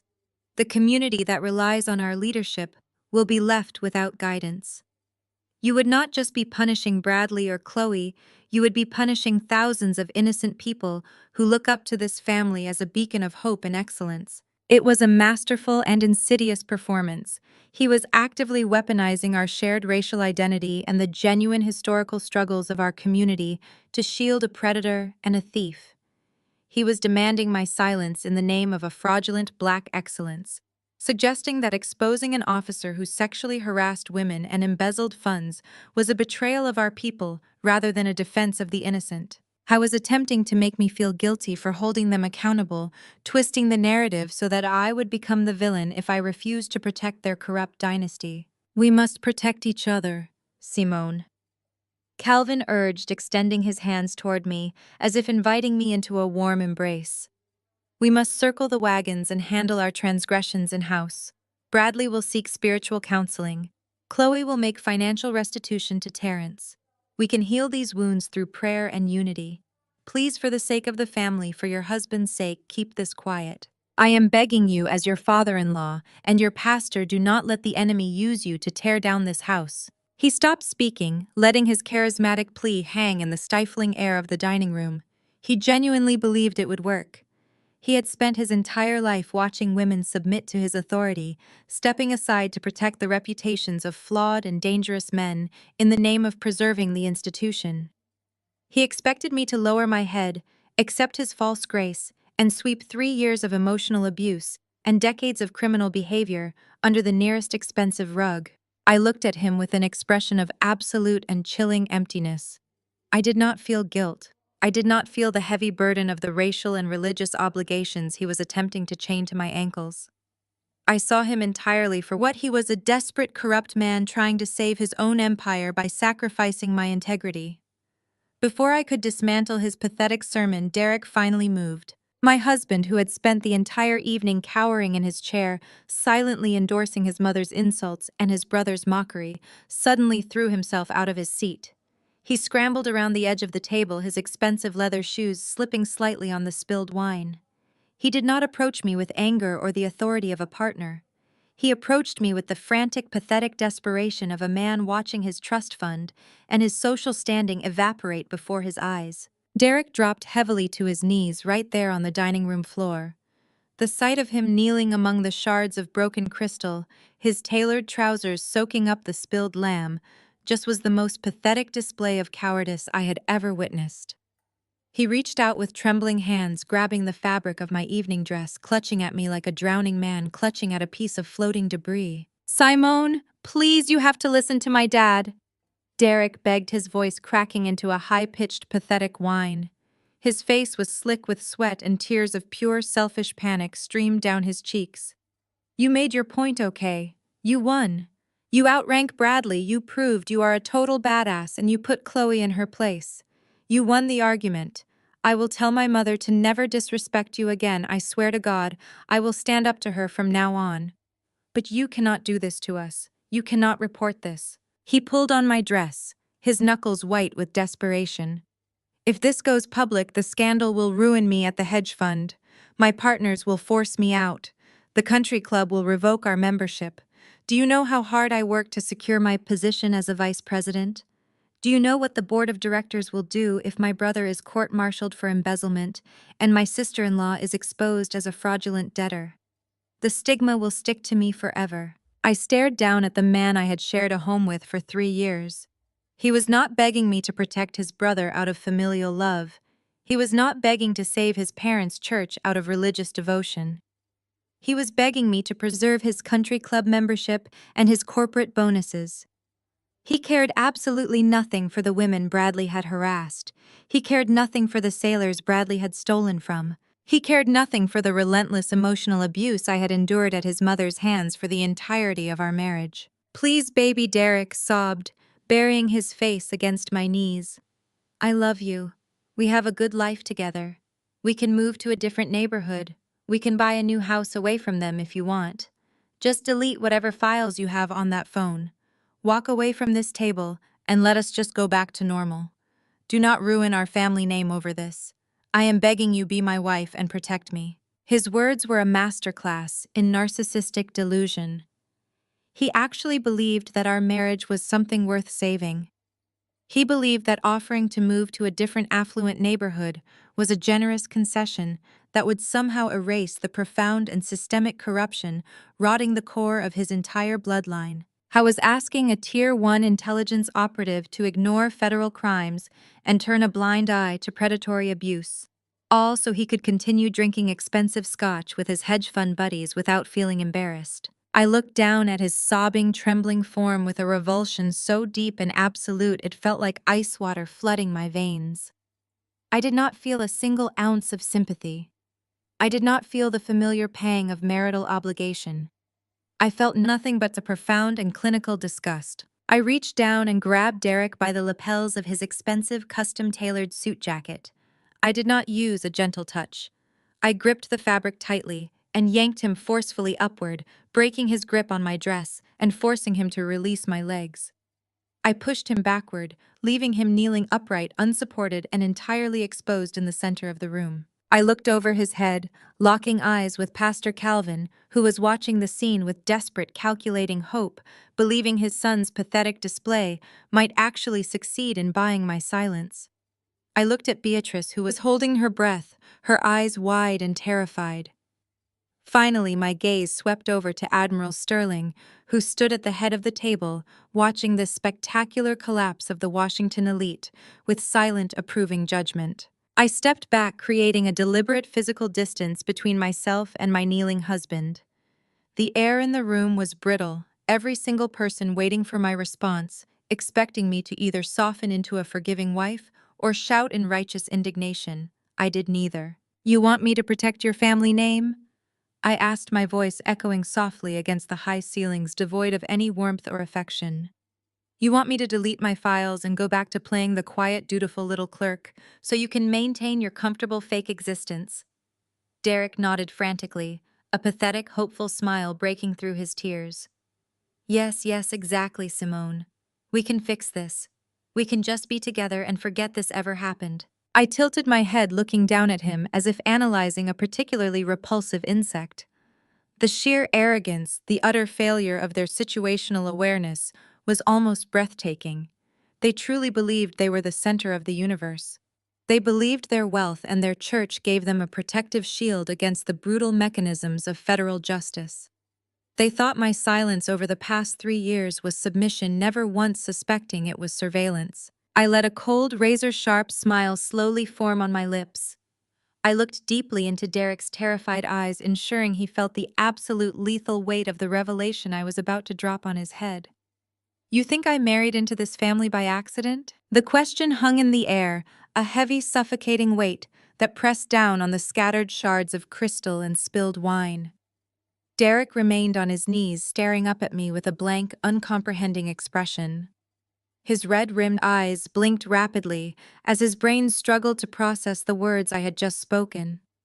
He shook his head slightly, his mouth opening and closing like a suffocating fish. He wanted to believe I was speaking out of anger, that I was just trying to hurt him for his cowardly betrayal. But the cold, absolute certainty in my voice terrified him. I stepped back, completely removing myself from his physical proximity. I did not look at him anymore. My husband was a discarded asset, a compromised cover identity that had served its purpose and was no longer required. I shifted my focus to the head of the table where Pastor Calvin stood. His pastoral mask had completely melted away, revealing the terrified, corrupt old man hiding beneath the expensive tailored suit and the heavy gold watch. "My assignment was not just overseas," I said, my voice carrying a quiet, lethal resonance that filled the ruined dining room. "The Joint Special Operations Command does not only deploy operatives to foreign deserts and hostile mountains. Sometimes the threats to national security are hiding right here in Washington, wrapped in expensive suits and hiding behind stained glass windows." For the past 4 years, JSOC and the Department of Defense have been tracking a highly sophisticated domestic money laundering ring. A syndicate that has been systematically funneling millions of untraceable dollars to overseas arms dealers. Pastor Calvin inhaled sharply, a wet, rattling sound that echoed loudly. He took a stumbling step backward, his hand reaching blindly behind him to grip the edge of his heavy chair. The color drained from his face, leaving him a sickly ashen gray. "These arms dealers," I continued, my gaze locked onto his terrified eyes were directly supplying the very same hostile insurgent groups that ambushed Admiral Sterling's son in Kabul. They were purchasing high-grade military munitions, thermal charges, armor-piercing rounds, and advanced communication jamming equipment. The Department of Defense traced the serial numbers of the recovered weapons back to a series of offshore shell companies. And we traced the funding for those shell companies directly back to the charitable real estate division of your megachurch Calvin. Beatrice let out a low, horrified moan, pressing both of her hands over her mouth. She shook her head violently back and forth, refusing to accept the reality that was crashing down upon them. "You are lying," she whispered, her voice muffled and frantic. "We are a church. We do the Lord's work. We build community centers." "You build fronts, Beatrice." I corrected her, my tone entirely devoid of sympathy. "You use your elite social standing and your tax-exempt religious status to wash dirty money for international war criminals. You take cash from illicit sources funnel it through your fake community outreach programs, mix it with legitimate congregation donations, and then wire it to accounts in the Cayman Islands under the guise of overseas charitable missions. You have been funding terrorism from the comfort of this dining room." Terrence, the brilliant corporate lawyer, looked as if he was going to vomit. His legal mind was rapidly assembling the pieces connecting the massive, unexplained cash influxes he had helped his father legally structure over the years. He suddenly realized that he was not just an arrogant attorney, he was a primary accessory to federal treason and international arms trafficking. He backed away from his father, staring at Calvin with pure, unadulterated horror. I turned my attention back to Calvin, who was now clutching his chest, his breathing becoming shallow and erratic.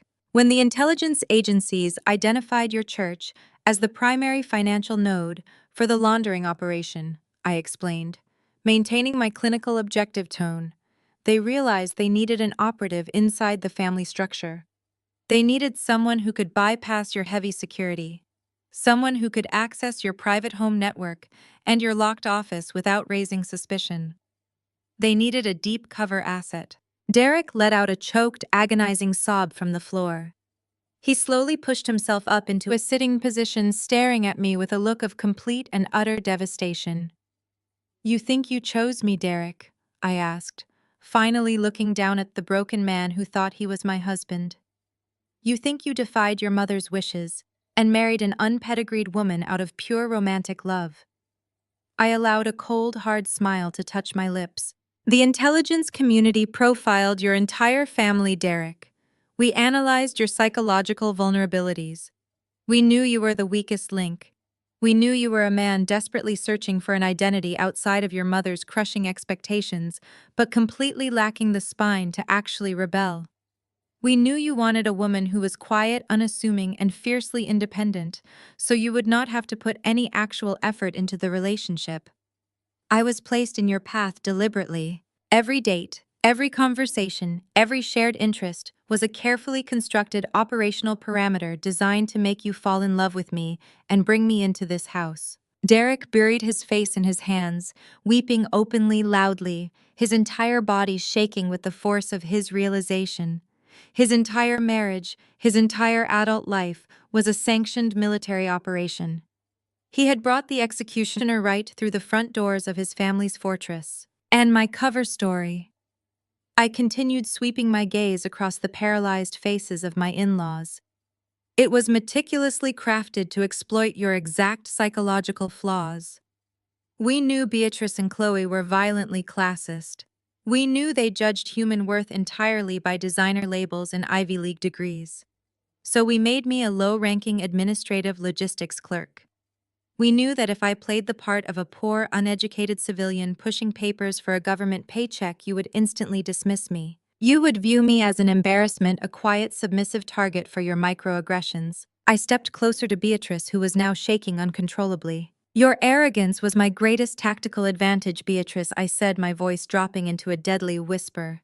"While you were busy making snide comments about my wardrobe, while Chloe was insulting my career, while Bradley was mocking my lack of combat experience, I was operating right under your noses.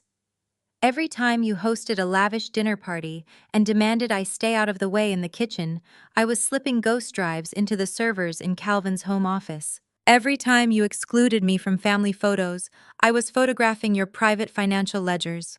Every Sunday while you were sitting in the front pew of your church pretending to be royalty, I was mirroring your encrypted hard drives and sending the data directly to the Pentagon. Pastor Calvin gasped, clutching his suit jacket tightly over his heart. He staggered, his knees buckling, and he collapsed heavily into his chair. His chest heaved violently as a genuine physical manifestation of his empire collapsing overtook his body. He was having a severe panic attack, his heart struggling to pump blood through a system overloaded with pure existential terror. "You thought my silence was weakness," I said, staring down at the suffocating patriarch. "You thought I was afraid to speak up when you insulted me. I was not afraid, Calvin. I was gathering evidence. I let you treat me like garbage for 3 years, because every time you underestimated me, you gave me unrestricted access to the rope I needed to hang you." Beatrice let out a piercing, blood-curdling scream. It was not a scream of anger or defiance, it was the horrific primal sound of a woman watching her entire universe evaporate into dust.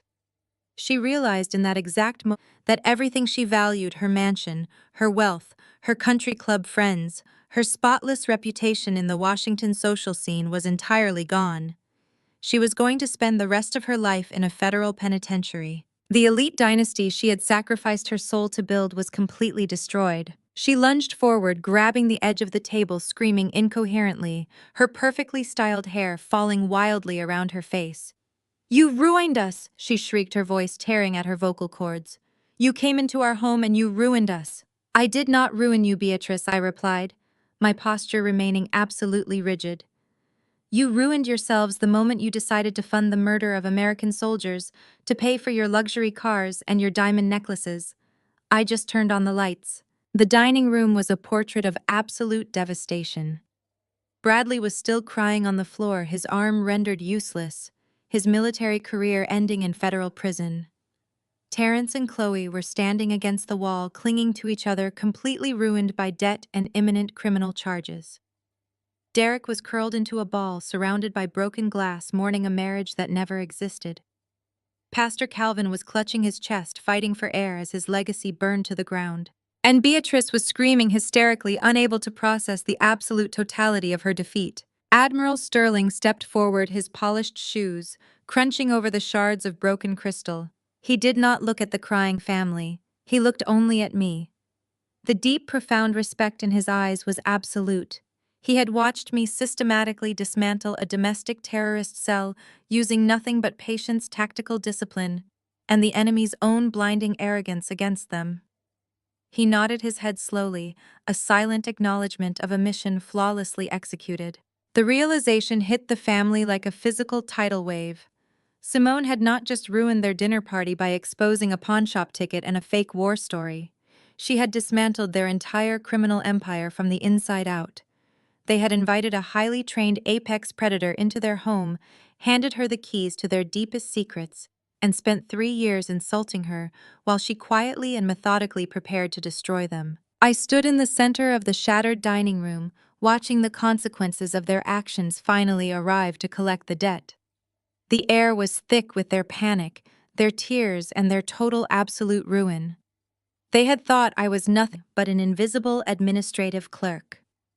They had believed I was a disappointment, an outsider, who did not belong at their wealthy elite table. They were right about one thing. I did not belong at their table. I belonged on a battlefield. And tonight their dining room had become exactly that. The sudden piercing wail of a high-decibel siren shattered the suffocating silence of the dining room. It started as a distant shriek cutting through the quiet, manicured streets of the exclusive gated community and rapidly amplified into a deafening roar. Before anyone at the table could process the noise, the grand stained glass windows of the mansion were suddenly illuminated by violent, sweeping flashes of red and blue. The strobing emergency lights painted the high ceilings, and the pale, terrified faces of my in-laws in harsh, chaotic colors. The artificial glow threw elongated, frantic shadows across the expensive artwork, and the ruined dining table signaling the absolute end of their untouchable reign. Beatrice gasped, her hands flying to her ears as the sirens converged directly on their front lawn. Pastor Calvin let out a weak, rattling wheeze, his chest heaving, as he realized that the authorities had not just been called, they had been waiting. They had been staging just outside the perimeter of his perfect, wealthy neighborhood, waiting for the signal that the primary operative inside the house had secured the confession and compromised the target. The heavy reinforced oak doors at the front of the mansion did not just open. They were breached with the concussive booming force of a tactical battering ram. The sound of the front doors splintering off their hinges echoed through the grand foyer like a thunderclap. Immediately, the rhythmic, synchronized thud of heavy combat boots flooded the polished hardwood floors. Dozens of heavily armed federal agents wearing dark tactical gear emblazoned with the bright yellow letters of the FBI swarmed into the house. They moved with terrifying, calculated precision, securing the perimeter, locking down the exits, and flooding into the adjacent rooms. Following closely behind them were the military police, their stern faces set in lines of absolute authority. They carried handcuffs and zip ties, their radios crackling with harsh static commands that filled the air with the unmistakable noise of federal justice. The elite sanctuary that Beatrice and Calvin had built with blood money and false piety was entirely overrun. The sanctuary was desecrated by the very institutions they believed they were smart enough to outwit. Federal agents poured into the dining room, their weapons lowered, but their posture undeniably lethal. "Secure the room," the lead agent shouted, his voice cutting through the panic like a blade. "Nobody moves. Keep your hands where we can see them." Beatrice let out a piercing, hysterical scream as two female FBI agents approached her. She slapped her hands against the table, trying to scramble backward away from the inevitable. "Do not touch me," she shrieked, her voice cracking with pure, desperate entitlement. "Do you know who I am? I am the First Lady of the Fellowship Cathedral. You cannot come into my home like this. We are prominent citizens. I will have your badges for this outrage." The agents did not blink. They had dealt with wealthy, entitled criminals before. They moved with clinical efficiency, grabbing Beatrice by the arms and hauling her out of her chair. She thrashed and kicked her expensive designer dress, tearing slightly at the seam as they forced her hands behind her back. The cold metallic click of the handcuffs snapping shut around her wrists sounded like a final judgment. She collapsed against the agent, sobbing wildly. Her perfect makeup ruined her dignity, entirely stripped away, as the Miranda rights were read to her in a calm, monotone voice. Across the room, Pastor Calvin did not fight. When the agents approached him, the once booming and charismatic preacher simply slumped in his chair, looking like a deflated and broken old man. The sheer terror of his impending reality, federal prison, the complete loss of his fortune, the absolute destruction of his legacy had paralyzed him. He held his hands out weakly, offering his wrists to the agents without a single word of protest. The heavy gold watch on his wrist clinked against the steel handcuffs, a fitting metaphor for his rapid descent from a man of God to a common criminal. Bradley, still lying on the floor nursing his hyperextended arm, tried to leverage his rank one last time. As two burly military police officers approached him, he attempted to push himself up using his good arm, his face twisted into an ugly mask of pain and arrogance. "You cannot do this to me," Bradley spat, his voice trembling, but still dripping with unearned superiority. "I am a commissioned officer in the United States Navy. I demand to speak to my commanding officer. I demand to be treated with the respect my rank deserves. Get your hands off me." One of the MPs, a hardened sergeant who looked like he had zero tolerance for corrupt officers, simply grabbed Bradley by the collar of his pristine white uniform and hauled him roughly to his feet. "You are a disgrace to that uniform, sir," the sergeant growled, his voice thick with disgust. "And as of this moment you are under military arrest for embezzlement, conduct unbecoming, and violation of the Uniform Code of Military Justice. You have the right to remain silent, and I highly suggest you use it." They twisted his uninjured arm behind his back, slapping the heavy cuffs onto his wrists. Bradley let out a sharp cry of pain, but the MPs showed no mercy. They dragged him away from the dining table, his polished shoes scraping against the floor, his ego completely and irrevocably shattered. The golden boy was being escorted out of his own home like a common thug, his naval career ending in the ultimate humiliation. Terence and Chloe stood pressed against the far wall of the dining room, completely ignored by the arresting officers. They were not the primary targets of the money laundering investigation, but their reality was no less devastating. They were collateral damage left to burn in the ashes of the empire. Terence stared at his parents being handcuffed, his legal mind calculating the insurmountable cost of the defense attorneys, the asset seizures, and the inevitable federal audits that would tear his own finances apart. He knew that the moment the news broke, his corporate law firm would fire him to protect their own reputation. Chloe was weeping silently, clutching her ruined designer purse.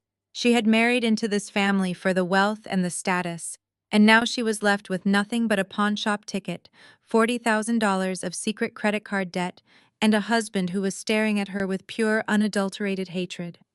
She realized that the lavish lifestyle she had lorded over me for years was entirely gone. She would have to sell her clothes, her shoes, her fake philanthropy image, just to survive the coming storm. They were free from handcuffs, but they were imprisoned by their own spectacular ruin. Amidst the chaos of the flashing lights, the shouting agents, and his screaming mother, Derek remained exactly where I had left him. I was still kneeling on the floor, surrounded by the shattered crystal glasses and the spilled wine. His expensive suit ruined his hands, resting limply on his thighs. He looked like a little boy who had just watched his favorite toy break into a million unfixable pieces. He did not look at his parents being dragged away. He did not look at his brother being hauled out by the military police. Derek looked only at me. His red-rimmed eyes were wide and hollow, filled with a grief and a desperation that was almost difficult to look at. He had lost everything: his trust fund, his social status, his family's protection. But the thing that seemed to be destroying him the most in this exact moment was the realization that his marriage, the one safe harbor he thought he possessed, was the very weapon that had triggered the blast. I stood perfectly still, watching the raid unfold, with the quiet, detached satisfaction of an operative watching a successful extraction. I did not feel pity. I did not feel remorse. I felt only the clean, cold resolution of a mission accomplished. Derek slowly raised his head, his chest hitching as a fresh wave of tears spilled down his cheeks. He looked up at me, his lips trembling, his voice cracking so badly it was barely a whisper above the noise of the federal agents. "Was any of it real?" Simone, Derek pleaded, his voice carrying the pathetic, agonizing weight of a man begging for a single scrap of comfort. "Please just tell me, was any of it real? The nights we spent talking, the trips we took. Did you ever actually love me? Was there even one single second of our marriage where you were actually my wife?" I looked down at him, allowing the silence to stretch, letting the sheer weight of his question hang in the chaotic air. I studied the tears on his face, the desperate hope shining in his eyes. He wanted me to give him an out. He wanted me to say that despite the mission, despite the lies, despite the destruction of his family, my feelings for him had been genuine. He wanted to believe that he was lovable, that he was not just a weak, foolish mark who had been played with absolute perfection. I did not owe him a comforting lie. I owed him the brutal, unfiltered truth. I raised my left hand, bringing it up slowly, so that the diamond wedding ring on my finger caught the red and blue flashing lights bleeding through the windows. The ring was heavy, expensive, a symbol of the wealth and status his family prized above basic human decency. I reached over with my right hand and grasped the diamond. "I did not feel anything, Derek," I said, my voice flat, cold, and entirely devoid of emotion. "Not when I met you. Not when I married you. And certainly not when I sat at this table and let your mother insult me while you stared at your plate. You were never my husband. You were just a highly classified assignment. And as of tonight, that assignment is officially terminated." I pulled the diamond ring off my finger. The metal slid smoothly over my knuckles, separating me entirely from the false identity I had worn for 3 long years. I held the ring between my thumb and forefinger, hovering it directly over the pristine, untouched porcelain dinner plate sitting on the table next to where Derek was kneeling. I let go. The heavy diamond ring dropped, hitting the center of the porcelain plate with a sharp, definitive clink. The sound was small, but in the context of the ruined dining room, it felt louder than the sirens wailing outside. It was the final, undeniable punctuation mark on the end of a toxic dynasty. Derek stared at the ring resting on the plate, his face crumbling into a mask of total, unrecoverable despair. He buried his face in his hands, his shoulders shaking as loud, pathetic sobs ripped from his throat. He was entirely alone, left to mourn the illusion of a life he never actually possessed. I turned away from him, my posture rigid and flawless. I did not look back. I walked with slow, measured steps toward the shattered front doors of the mansion. The federal agents moved out of my way, stepping aside with expressions of quiet respect, recognizing the Tier 1 operative who had handed them the biggest bust of their careers on a silver platter. I navigated through the grand foyer, the sounds of Beatrice's distant screaming and Calvin's panicked prayers fading behind me. As I neared the front entrance, I paused. Bradley was standing near the shattered doorway, pinned against the wall by two massive military police officers, while they verified his transport paperwork. His white uniform was stained with wine and dirt, his face streaked with tears and sweat. The arrogant swagger, the booming voice, the relentless need to demean and humiliate were completely gone. He was just a terrified, disgraced criminal waiting to be thrown into a cell. He looked up as I stopped beside him. His eyes met mine, and for a fraction of a second I saw the absolute terror of a man who finally understood exactly who he had been mocking all evening. I leaned in close, reducing the distance between us so that my voice would be for his ears alone. I kept my expression perfectly smooth, allowing a faint, terrifying smile to touch the corners of my mouth. "You were right, Bradley," I whispered, my voice, a soft, lethal strike that I knew would haunt his nightmares for the rest of his miserable life. This was a real mission. I stepped back, leaving him to choke on his own horrified realization. I walked out through the splintered threshold of the grand mahogany doors, stepping out into the cool, crisp night air of Washington, D.C. The front lawn was a sea of flashing emergency lights, federal vehicles, and armed personnel. The spectacle was overwhelming, a chaotic display of justice finally catching up to those who believed they were above the law. Admiral Sterling was waiting for me at the edge of the driveway, standing near a sleek black armored SUV. He watched me approach, his posture relaxed, but his eyes shining with profound, unwavering respect. He opened the rear door of the SUV for me, gesturing for me to get inside. "Outstanding work, Commander," Sterling said, his voice filled with quiet, absolute pride. "The extraction team is ready. Let us go home." "Thank you, sir," I replied, my voice steady and calm. I climbed into the back of the SUV, sinking into the dark leather seats.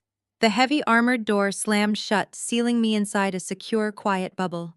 As the vehicle pulled away from the curb, merging seamlessly into the chaotic sea of federal agents and flashing lights, I looked out the tinted window one last time. I watched the sprawling, illuminated mansion fade into the distance.